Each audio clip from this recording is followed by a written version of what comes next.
प्रतापगढ़ एक वैभवशाली राज्य है जहाँ सोने की दीवारें और चांदी के रास्ते थे, लेकिन उस महल की एक सबसे बड़ी कमी थी, एक वारिस।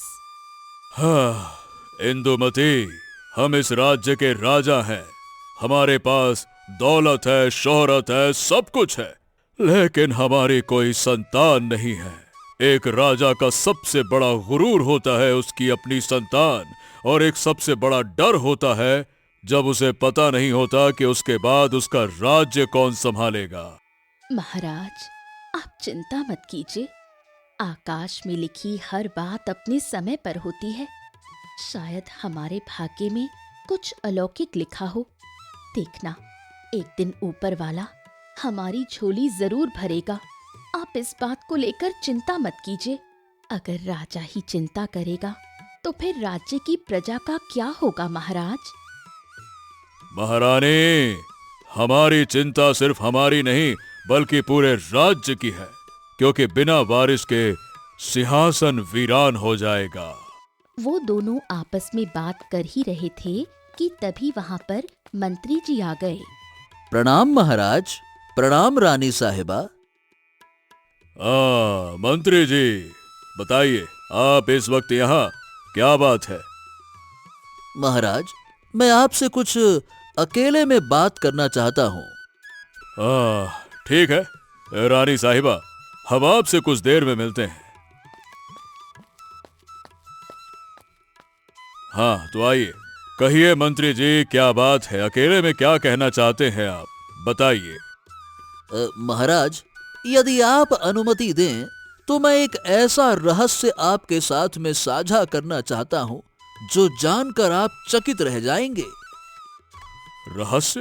कैसा रहस्य? महाराज, राज्य से दूर एक वीरान जंगल में एक बरगद के वृक्ष के नीचे एक बाबा रहते हैं।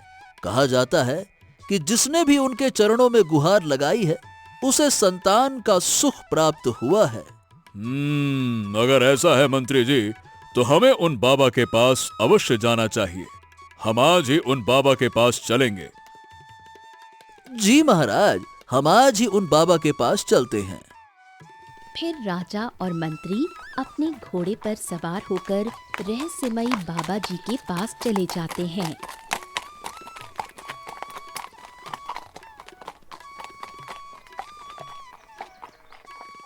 प्रणाम बाबा जी। आ गए पुत्र, तुम्हारे चेहरे की चिंता साफ दिखाई देती है। हाँ बाबा जी, मेरे विवाह को पूरे 5 वर्ष बीत चुके हैं, लेकिन मुझे अभी तक कोई संतान नहीं हुई है। मुझे डर है कि मेरे मरने के बाद मेरी प्रजा को कौन संभालेगा। और तभी वो बाबा अपनी आंखें बंद करते हैं। ओम, ये लो, ये दिव्य जड़ी बूटी है। इसे पवित्र जल में मिलाकर महारानी को पिला देना। पर याद रखना, भाग्य के साथ खेलना आसान नहीं। संतान का सुख बड़ी परीक्षा के बाद ही मिलता है। धन्यवाद बाबा जी, आपका ये उपहार मैं जिंदगी भर नहीं भूलूंगा। धन्यवाद, धन्यवाद।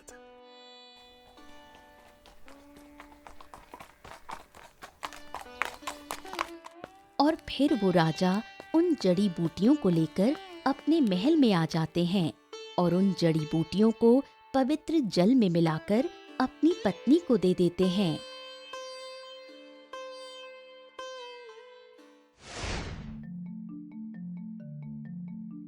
आह, आह, महाराज, मुझे बहुत तेज घबराहट हो रही है। आप जल्द ही हकीमा साहिबा को बुलाइए। अरे कोई है? कोई है क्या?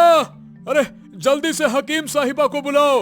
महारानी साहिबा की तबीयत खराब है, जल्दी से कोई बुलाओ। और तभी वहां पर हकीमा साहिबा आ जाती हैं और महारानी का इलाज करने लगती हैं।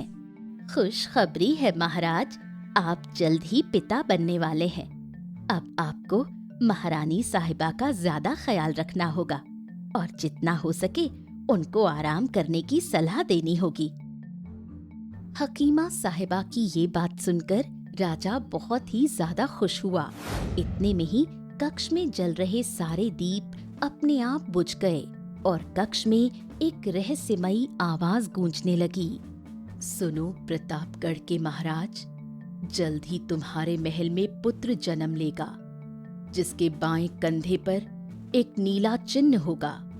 वही इस राज्य का उद्धार करेगा, परंतु तेरा रक्त ही तेरे रक्त का शत्रु होगा। हाँ, ये कैसी रहस्यमयी आवाज थी? और यहाँ मेरा शत्रु कौन है?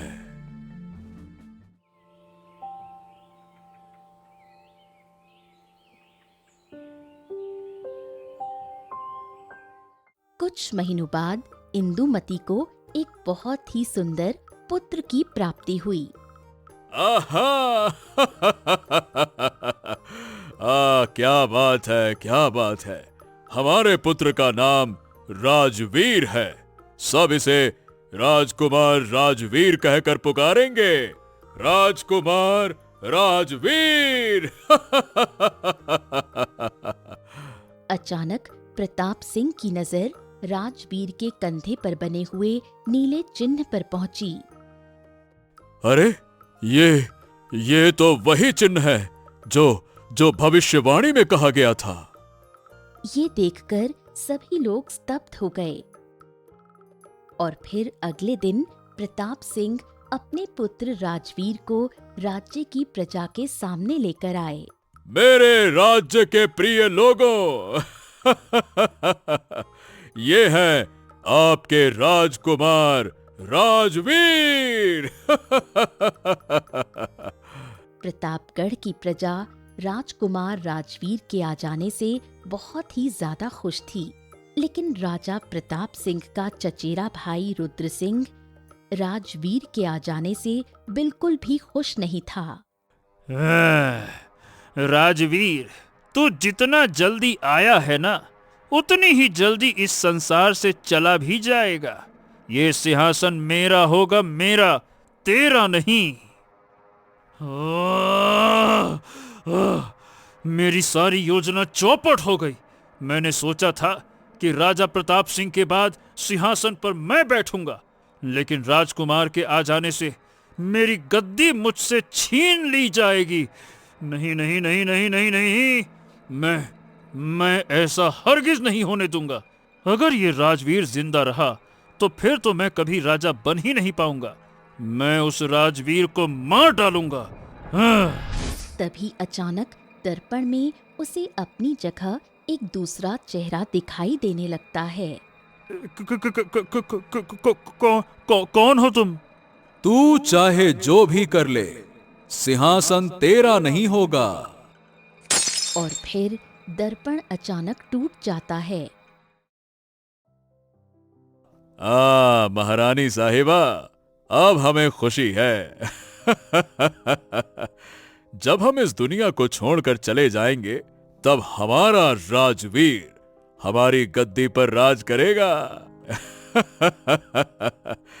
हाँ महाराज, हमारा राजवीर ही हमारे राज्य का उद्धार करेगा।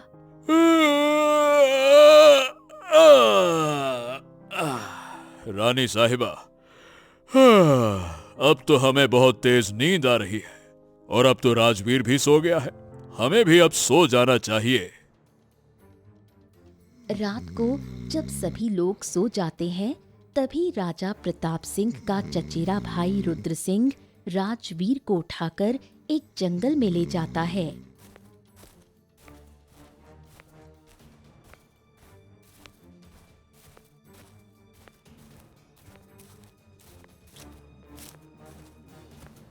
अरे, इस राजवीर को तो मैं यहाँ उठा तो ले आया, लेकिन अब मैं इसका करूं क्या? क्या मैं इसे पहाड़ी से नीचे फेंक दूं? हाँ, ये सही रहेगा।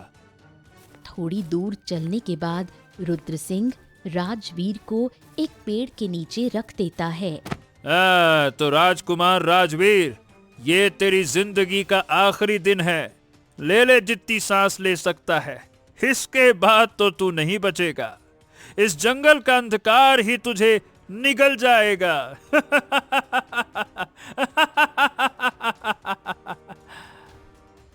रुद्र सिंह वहां से चला जाता है।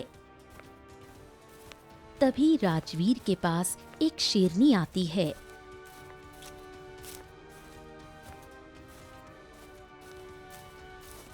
उसकी आंखें मानवों जैसी चमक रही थीं, मानो वो कोई साधारण शेरनी नहीं बल्कि कोई दिव्य रक्षक हो। ये बालक साधारण नहीं, इसके भाग्य में महानता है। अब ये मेरा बेटा है। जब तक इसकी नियति पूरी नहीं होती, मेरी दिव्य शक्ति इसकी रक्षा करेगी। अगले दिन इंदुमती की आंख खुलती है और वो देखती है कि उनका बच्चा राजवीर उनके पास नहीं है। महाराज, हमारा बच्चा कहाँ गया? हमने उसको अपने पास ही तो सुलाया था। हाँ महारानी, हमें तो समझ ही नहीं आ रहा कि आखिरकार हमारा बच्चा गया कहाँ। कहीं कोई व्यक्ति हमारे बच्चे को उठाकर तो नहीं ले गया। राजा और रानी राजवीर को महल के कोने कोने में ढूंढते हैं, लेकिन उनको राजवीर कहीं नहीं मिलता। न जाने हमारा राजवीर कहाँ और किस हालत में होगा। चुप हो जाइए रानी साहिबा, चुप हो जाइए। हम राजवीर को जल्द ही खोज निकालेंगे। आप निश्चिंत हो जाइए। हमारा राजवीर हमको मिल जाएगा, आप चिंता मत कीजिए। अब इन मूर्खों को कौन समझाएगा कि राजवीर तो जंगली जानवरों का खुराक बन चुका है। रुद्र सिंह को ऐसा लगता है कि जंगल के अंधकार में कोई जंगली जानवर उसे पकड़कर खा गया होगा। जब तक ये बालक बड़ा नहीं हो जाता, अब मुझे ही इसकी परवरिश करनी होगी। इसे शेर का साहस और इंसान का दिल दूंगी। ऐसे ही कुछ दिन बीत गए। शेरनी राजवीर को अपने बच्चों के साथ पालती है और वो बच्चा उसी गुफा में रहता है। फिर एक दिन, महाराज, आज पूरे 10 दिन हो चुके हैं, अभी तक हमारा बच्चा क्यों नहीं मिला? आप कुछ करते क्यों नहीं? महारानी साहिबा, हमने राज्य का एक एक कोना छान मारा, लेकिन हमें हमारा राजवीर कहीं नहीं मिला। लगता है हमारी किस्मत में औलाद का सुख है ही नहीं। ऐसा मत कहिए महाराज, मैं अपने पुत्र के बिना एक पल भी नहीं रह सकती। आप कहीं पर भी जाइए, लेकिन मेरे राजवीर को खोज कर लाइए।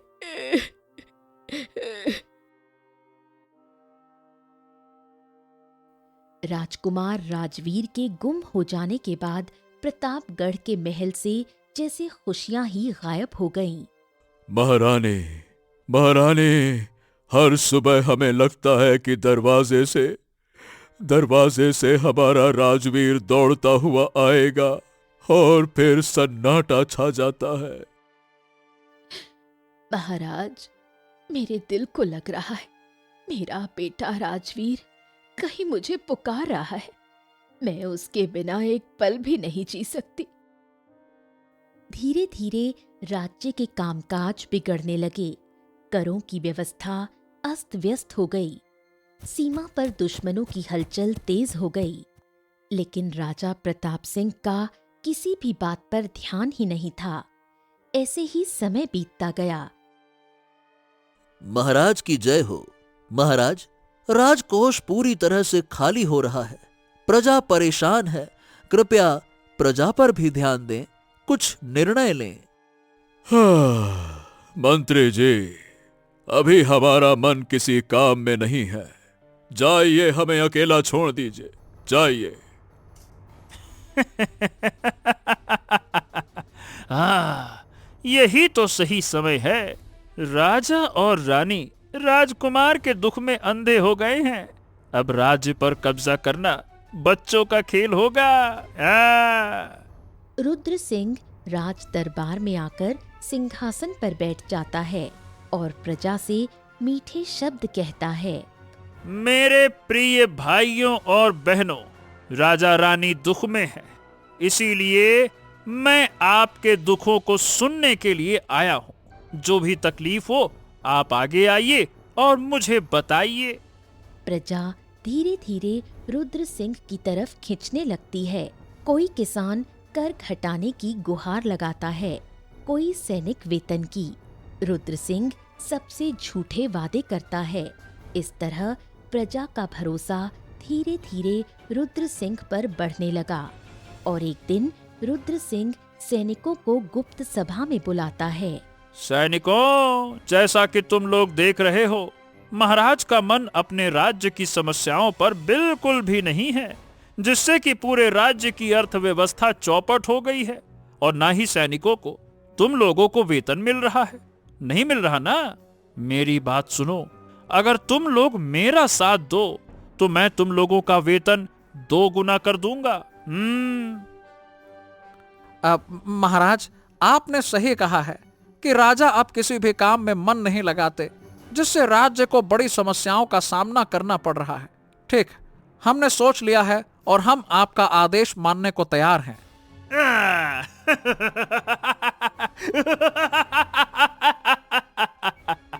अब बस समय आने दो, अभी मैं राजा का वफादार कहलाऊंगा, लेकिन असल राजा तो मैं ही हूं।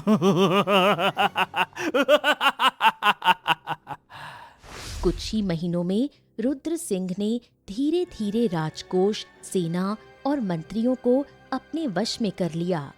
एक दिन रुद्र सिंह कुछ प्रपत्र लेकर राजा प्रताप सिंह के पास जाता है। महाराज, ये देखिए, ये राजकोष का हिसाब है। बस आपके उस पर दस्तखत चाहिए, बाकी मैं देख लूंगा। हाँ, ठीक है, ले आओ। प्रताप सिंह बिना पढ़े दस्तखत कर देता है। उस दस्तावेज में लिखा था, राजा प्रताप सिंह अपनी गद्दी और समस्त राज्य रुद्र सिंह को सौंपते हैं। और अगले दिन दरबार में शंख बजता है। सैनिक घोषणा करता है, सुनो सुनो सुनो, अब प्रतापगढ़ के नए शासक महाराज रुद्र सिंह हैं। सुनो सुनो सुनो। रुद्र सिंह, ये विश्वासघात किया है तुमने, विश्वासघात। हैं? कौन सा विश्वासघात? इसे विश्वासघात नहीं, राजनीति कहते हैं। अरे तुम अपने बेटे की याद में डूबे रहे और मैंने राज्य को अपने कब्जे में कर लिया। अब ये गद्दी मेरी है, मेरी। सैनिक प्रताप सिंह और इंदुमती को पकड़ लेते हैं। सैनिकों, और हाँ, जरा एक सच भी तो सुनते जाओ। तुम्हारे राजवीर को मैंने ही जंगल में फेंका था, बड़ा मजा आया था।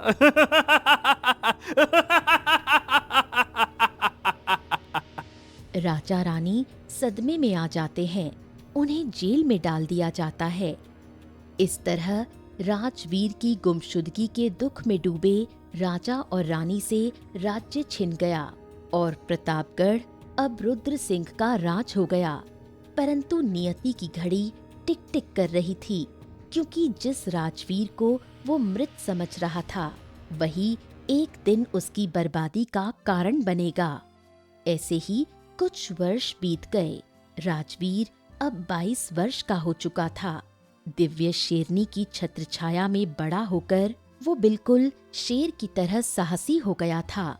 लेकिन अक्सर उसके सपने में एक रहस्यमयी आवाज गूंजती है, तू प्रतापगढ़ का वारिस है, अपने सत्य को पहचान।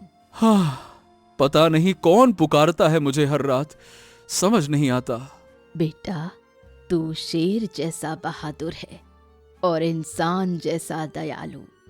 याद रखना, तेरी नियति तुझे बुला रही है। माँ, तुमने मुझे पाला है, पर मेरे दिल में हमेशा एक खालीपन रहता है। अक्सर मेरे सपनों में एक रहस्यमयी आवाज गूंजती है। मुझे लगता है मेरी असली पहचान कहीं और है। ऐसे ही कुछ दिन बीत गए। फिर एक दिन राजा प्रताप सिंह और रानी इंदुमती कारावास से भाग जाते हैं और भागकर जंगल पहुंच जाते हैं। महाराज, अब मैं और नहीं चल सकती। मेरे पैर बहुत दर्द कर रहे हैं। हाँ, अरे महारानी, महारानी, मैं भी अब बहुत ज्यादा थक चुका हूँ। मुझसे भी अब और दौड़ा नहीं जाता। जिस जंगल में वो दोनों भागकर आए हैं, उसी जंगल में उनका बेटा राजवीर भी रहता है, लेकिन वो दोनों इस बात से अनजान हैं। और तभी राजा प्रताप सिंह को राजवीर जाते हुए नजर आता है। अरे बेटे, बेटे जरा इधर तो आओ। हमें बहुत तेज प्यास लगी है। क्या हमें कहीं से पानी मिल सकता है? जी, आप लोग हैं कौन और इस जंगल में क्या कर रहे हैं? बेटा, मैं प्रतापगढ़ का राजा प्रताप सिंह हूँ। रुकिए, मैं आप दोनों के लिए पास के ही तालाब से पानी लेकर आता हूँ। रुकिए। फिर राजवीर उन दोनों के लिए पास ही के तालाब से पानी लेकर आता है। प्रताप सिंह और महारानी पानी पीते हैं। हाँ बेटे, अच्छा लग रहा है। तुम्हारा बहुत बहुत धन्यवाद। बेटे, वैसे तुम इस घने जंगल में क्या कर रहे हो? जी, मैं इसी जंगल में रहता हूँ और अपने रहस्यमयी सपने के उत्तर की तलाश में दिन रात भटकता रहता हूँ। राजवीर ये कह ही रहा होता है कि तभी इंदुमती की नजर राजवीर के कंधे पर पड़ती है। महाराज, ये तो हमारे राजवीर का चिन्ह है। हाँ, हाँ, क्या बेटा, तू हमारा ही पुत्र है? क्या आप ही मेरे सपनों का उत्तर हैं? आप ही मेरे असली माता पिता हैं? हो, मुझे हमेशा से लगता था कि मेरा घर कहीं और है। लेकिन ये बताइए, आप लोग इस जंगल में क्या कर रहे हैं? बेटा, मेरा दुष्ट चचेरा भाई, जिसका नाम रुद्र सिंह है, उसने ही बचपन में तुझे अगवा करके जंगल में फेंक दिया था और मेरी राजगद्दी भी उसने धोखेबाजी करके मुझसे हड़प ली। माँ, पिताजी, मैं उस रुद्र सिंह को जिंदा नहीं छोड़ूंगा। आप बस मुझे अपने साथ महल ले चलिए। दरबार में रुद्र सिंह प्रताप सिंह और इंदुमती को देख क्रोध से पागल हो उठता है। ओह, तुम दोनों यहाँ कैसे? अरे तुम्हारी हिम्मत कैसे हुई? तुम दोनों को कारागार से रिहा किसने किया? और तुम्हारे साथ ये लड़का कौन है? कौन है ये पुरुष? रुद्र प्रताप सिंह, ये तुम्हारा अंत है, मेरा पुत्र राजवीर। हाँ, ये कैसे हो सकता है? इसको तो मैंने जंगल में फेंक दिया था। फिर ये जिंदा कैसे बच गया? तभी राजवीर का चिन्ह चमक उठता है। उसके शरीर से दिव्य प्रकाश फैलता है और फिर राजवीर रुद्र सिंह पर तीर चला देता है, जिससे रुद्र सिंह का अंत हो जाता है। तभी दरबार में एक स्वर्गीय आवाज गूंजती है, अधर्म कभी धर्म पर विजय नहीं पा सकता।